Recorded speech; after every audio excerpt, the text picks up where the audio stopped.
کہ کسی حکم میں کوئی کوتاہی صرف ایک داڑھی رکھنا ہی نہیں، داڑھی بھی حضور کے حکم میں سے ہے، لباس ہی نہیں مگر لباس بھی سنتوں میں سے ہے۔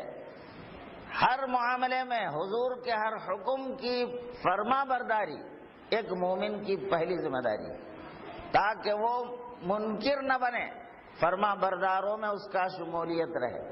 کچھ سنے کچھ نہیں مانے، کچھ مانتے ہیں کچھ نہیں مانتے ہیں، تو کیسی بات ہے؟ اس کے بعد باطن کی پاکیزگی جو حضور سے ملتی ہے، یہ تو ظاہر کا معاملہ، پھر اس کے بعد باطن کا معاملہ ہوتا ہے۔ تو ان نعمتوں کی وجہ سے ہم کو حقیقی اور ابدی سکون اور خوشی ملتی ہے۔ تو جو خوشی، جو مدد، جو خوشی اللہ تعالی ہمیشہ کے لیے جو دیتے ہیں، اس کے بارے میں فرماتے ہیں کہ میں نے احسان کیا ہے تم۔ لیکن حضور صلی اللہ علیہ وسلم کو مبعوث فرما کر آج سرکار دو جہاں صلی اللہ علیہ وسلم کی امت میں آج ہم ہیں، کتنی آسانیاں ہم کو اللہ نے دی ہے۔ اگر کوئی اپنی غلطیوں سے توبہ کرنا چاہا، اگر پہلے کی امتوں میں ہوتے، موسیٰ علیہ السلام کی امت میں اگر کسی سے بڑی گناہیں ہوتی تو قرآن میں ان کو سزا یہ سنائی کہ وہ منڈی جھکا دیں، دوسرے جو گناہ نہیں کیے وہ ان کا سر قلم کر دیں۔ تو اپنے آپ کو قتل ہونے کے لیے پیش کرنا پڑتا تھا۔ اگر ویسا توبہ ہوتا تو ہم میں سے کون توبہ کر لیتا؟ حضور صلی اللہ علیہ وسلم کے صدقے میں اس امت کو توبہ سے، اپنے گناہوں سے پاکیزگی حاصل کرنے کے لیے، اپنے ظاہر و باطن کو پاک کرنے کے لیے توبہ اتنی آسان بنا دی ہے۔ حضور نے فرمایا التوبۃ الندم، توبہ شرمساری، ندامت کا نام ہے۔ اگر کوئی بندہ اپنی پچھلی غلطی پر ندامت کیا، آگے نہ کرنے کا یقین کر کے سیدھا ہو گیا، سنبھل گیا، اللہ اس کے پورے گناہ دھو دیتا ہے، معاف کر دیتا ہے۔ یہ صدقہ ہے حضور صلی اللہ علیہ وسلم کا، حقیقی توبہ آسانی کے ساتھ حضور صلی اللہ علیہ وسلم کے صدقے سے ہمیں ملی۔ اور ایک نیکی کا ارادہ کرتے ہیں تو ایک ثواب لکھا جاتا ہے۔ اگلی امت میں نیکی کے ارادے سے ثواب نہیں ملتا تھا، لیس للانسان الا ما سعی کا اصول تھا۔ خود قرآن میں اللہ تعالیٰ فرماتے ہیں کہ انسان کو صرف وہی ملتا ہے جو اس نے کوشش کیا ہے، جو کیا ہے۔ مگر اس امت محمدی میں ہونے کا صدقہ فیضان یہ ہے، کوئی مومن کوئی نیک کام کی نیت کر لیتا ہے تو ایک ثواب مل جاتا ہے۔ ابھی نیت کیا، عمل نہیں کیا ابھی انہیں، جب عمل کرتا ہے تو 10 ثواب یا پھر 700 ثواب یا اس سے بھی بڑھ کے لکھ دیتے ہیں۔ جس کی جیسی اخلاص، جس کی جیسی کیفیت اس حساب سے بے انتہا بڑھا کے لکھ دیا جاتا ہے۔ تو یہ بھی فیض ہے فقط محمد رسول اللہ صلی اللہ علیہ وسلم۔ اور یہ سب ہو کر اگلی امتیں 100 سال، 100 سال نہیں 1000 سال، کوئی 500 سال سب عبادتیں کر کے جو مقام، جو درجہ پا لیتے ہیں، ان سب سے یہ تھوڑی زندگی میں مختصر عمل کر کے اس امت کو خوشخبری دی گئی کہ کنتم خیر امت، ان ساری امت میں سب سے افضل اور خیر تو تم ہو۔ اللہ کا فرمان ہے۔ تو ہزاروں برس عبادت کرنے والے رہے پیچھے، یہ تھوڑے کرنے والے غلامان مصطفیٰ آگے چلے۔ خیر امتن وسطن وغیرہ جو نعمتیں ہیں، یہ سارے کا سارا غلامی مصطفیٰ صلی اللہ علیہ وسلم کی غلامی کا صدقہ ہے۔ تو ہم سرکار کے امتی ہونے کی خوشی جتنا بھی منائیں بہت ہی کم ہے۔ ہم تو حقیقی معنی میں صرف جذباتی طور پر، وقتی طور پر تو خوشیاں کر لیتے ہیں، لیکن حقیقی معنی میں جو کرنا ہے اس سے ہم پیچھے رہ کر خود اپنے ہی پیروں پہ کلاڑی مار لیتے ہیں۔ سرکار کے صحیح غلام رہ کر زندگی بسر کرنے کے بعد جو فیض آپ کو قبر میں جانے کے بعد ظاہر ہوگا، یہاں بھی ہے مگر وہاں جو ظاہر ہوگا، اگر ہم وہ سب کچھ نہیں کر کے جائیں گے تو محرومی کے سوا کچھ نہیں رہے گا۔ وہاں جا کے ہاتھ مل لینے سے کچھ نہیں ہونے والا، یہی کر لینا ہے جو بھی کر لینا ہے۔ حضور صلی اللہ علیہ وسلم نے بڑی سختی کے ساتھ بارہا اس کے بارے میں حضور نے تنبیہ فرمائی، جو کرنا ہے یہاں کر لو۔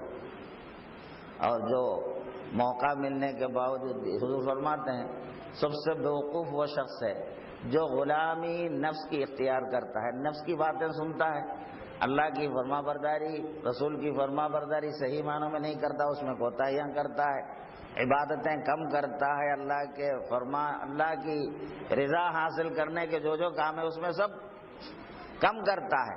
کیوں؟ نفس کی غلامی کی وجہ سے.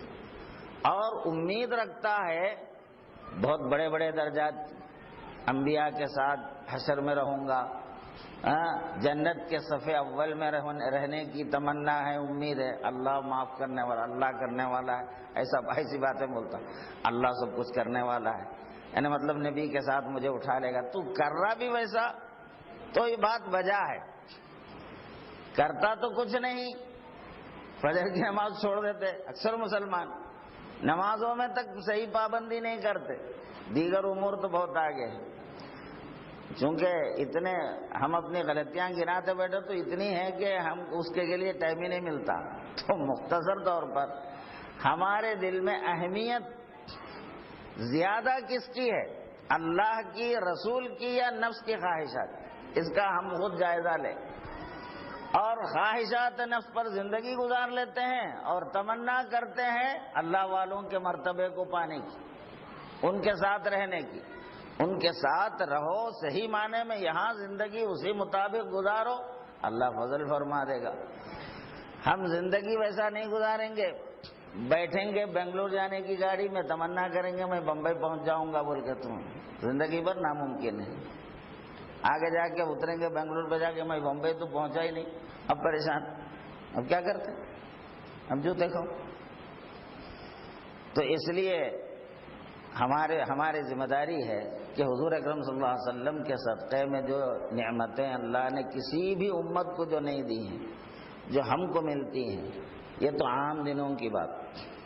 روزانہ اللہ تعالیٰ اس امت کے درجات کو، ثواب کو بڑھانے کے لیے شب قدر عطا فرمائے، جس میں ایک رات عمل کرنے والا گویا 72 سال 82 سال یعنی ہزاروں مہینوں سے بھی زیادہ عمل کرنے کے والے کے برابر ہو جاتا ہے. خیر من الف شہر. اور شب برات کو فضیلت دی، جمعے کو فضیلت دی.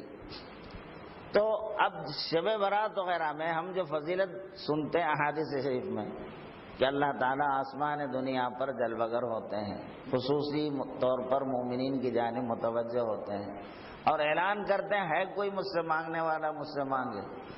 تو حضور کے صدقے میں یہ کیفیت، شب قدر کو، شب برات وغیرہ میں تو پوری رات ہوتی ہے، لیکن حضور کے صدقے میں اس امت کو یہ نعمت ہر رات میں، آدھی رات گزرنے کے بعد یہی کیفیت ہر رات میں نصیب ہوتی ہے.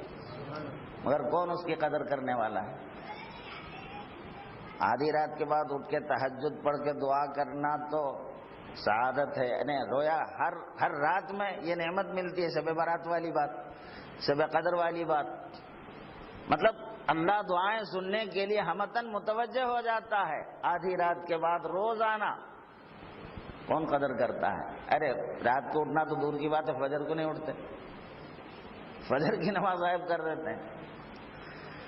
پھر ہم نعرے وغیرہ لگانے میں، سمجھے نہیں، میلاد پڑھنے میں، یہ سب میں آگے رہتے، سلام پڑھتے کھڑے رہ کے جھوم جھوم کے پڑھتے ہوں مگر فجر نہیں پڑھتے. کیا حاصل؟ اپنے آپ کو ہلاک کرنے کے لیے نفس کی غلامی میں ہم آگے. اور کچھ عمل نیکی کا تو شیطان ہم کو دھوکے میں رکھا ہے. اس طرح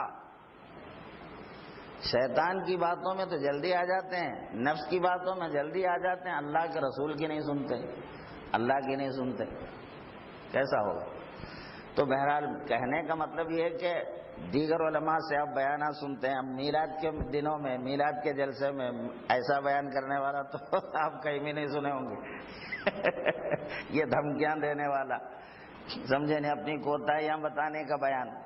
میلاد کے دنوں میں مفت میں جنتی بنانے کے بیانات سنتے ہیں ہم. تم سب جنتی ہو کیونکہ تم رسول کے چاہنے والے ہو. نعرے تکبیر، نعرے رسالت، فلک شگاف نعرے لگا کے بڑے خوش چلے آتے. سمجھے نہیں؟ اب یہ کون سنتا؟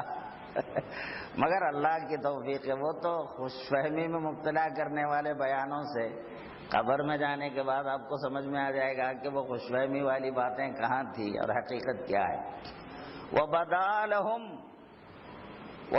لَهُمْ سَيِّئَاتِ مَا عَمِلُوا وَبَدَا لَهُمْ مَا كَانُوا يَحْتَسِبُونَ۔ اللہ محفوظ رکھے، قرآن کی وہ آیت پڑھنے کے بعد تو دل دہلانے والی بات ہے کہ ان پر حشر میں، قبر میں وہ بات کھل جائے گی، وہ بات ان کے سامنے آ جائے گی جس کا وہ تو کبھی گمان بھی نہیں رکھتے تھے، کیونکہ ان کے کرتوتوں کی سزا جو انہیں ملنے والی ہے وہ جب سامنے آئے گی تو ان کو اتنا افسوس ہوگا، ارے ہم تو سوچے بھی نہیں تھے کہ ہمارا یہ ہونے والا ہے۔ تو ایسے انجام کو کہیں ہم نہ پہنچ جائے۔ وَبَدَا لَهُمْ مَا كَانُوا يَحْتَسِبُونَ، کہ وہ جو گمان نہیں رکھتے تھے وہ بات ان کے سامنے کھل جائے گی۔ ہماری امید، ہماری تمنا تو یہ تھی، ہم جو پروگرام بنا رہے تھے، ہم جو سوچتے تھے، ارے ہم تو سرکار کے ساتھ اٹھیں گے، ہم تو غوث پاک کے ساتھ ہوں گے، مگر ہوا یہ کہ فرعون کے ساتھ اٹھنے کی نوبت آ گئی، نمرود کے ساتھ، ابا جہل کے ساتھ، یا غلامان نفس جو نفس کے غلام تھے ان کے ساتھ اٹھنے کی نوبت آ گئی، تو اب کیا ہوگا اندازہ کرو آپ۔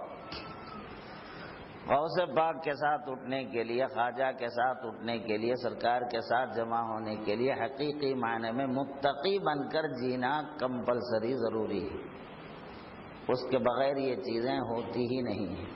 کھلی کھلی بات، کھری کھری بات، اس کو اچھی طرح ہم کو اپنے گھاٹ میں باندھ لینا چاہیے، ورنہ یہ تعلیمات کا مطلب کیا ہے؟ حضور کے اتنے احادیث شریفہ، حضور کے ارشادات کا مطلب کیا ہے؟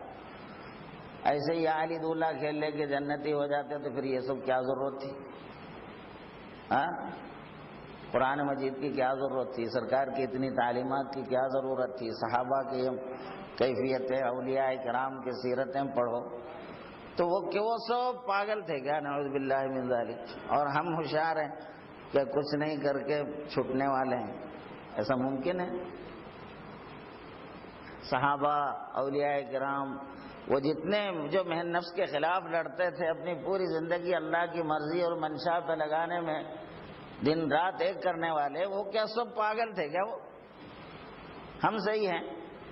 ذرا پلٹ کے تو سوچو ہم اپنے احوال کی طرف۔ تو بہرحال اللہ نے ہم پر یہ احسان ضرور کیا ہے کہ ہم غلام مصطفیٰ ہیں، اور اس کی وجہ سے ہم کو بے انتہا فائدے بھی ہیں، ہماری چھوٹی چھوٹی نیکیاں بے انتہا ہو جاتی ہیں، اور حشر میں، میدان حشر میں ساری امت سے زیادہ فضیلت والے، سب سے پہلے جنت میں جانے والے، سب سے زیادہ درجات پانے والے یہی امت ہوگی۔ مگر امت ہونا، امت میں رہنے کے جو شرائط ہیں، جو کنڈیشنز ہیں، اس کو پورا کرنے میں ہمیں کوتاہی بھی نہیں کرنی چاہیے۔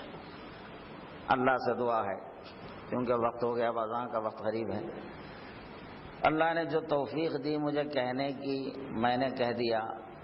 اب میلاد کے دنوں میں تو سرکار کی توصیف و تعریف تو پورا قرآن بھرا پڑا ہے، نہ میں کر سکتا ہوں نہ آپ کر سکتے ہیں۔ بہرحال ہم سب حضور کے نام پر جمع ہوتے ہیں، یہ تو بڑی سعادت ہے، لیکن ہم کو کچھ جو ہم میں خرابی ہے اسے دور کرنے میں بھی توجہ دینی چاہیے، تاکہ ہم حقیقی طور پر آخرت میں افسوس کرنے والوں میں شامل نہ رہیں، حسرت کرنے والوں میں ہم شامل نہ رہیں۔ اللہ سے دعا ہے کہ اللہ تو اپنے کرم سے، اپنے حبیب پاک کے نام سے ہمیں محبت دی، تیرے حبیب کی محبت سے ہمارے قلوب کو آباد کیا ہے مالک، تیرے حبیب کے ہمیں غلام کیا ہے، غلام بنایا ہے، امتی بنایا ہے، یہ نعمت ہم پر دائم بنا دے مالک۔ ہم سے جو کوتاہیاں ہوتی ہیں مالک، تو اپنے کرم سے ہمارے ظاہر و باطن کی ہر کوتاہی کو اپنے فضل سے دور کر دے مالک، ہمیں صحیح احساس، صحیح عمل ہمیں عطا فرما مالک، سچا جذبہ ہمیں عطا فرما، اور دین پر ہمیں استقامت عطا فرما۔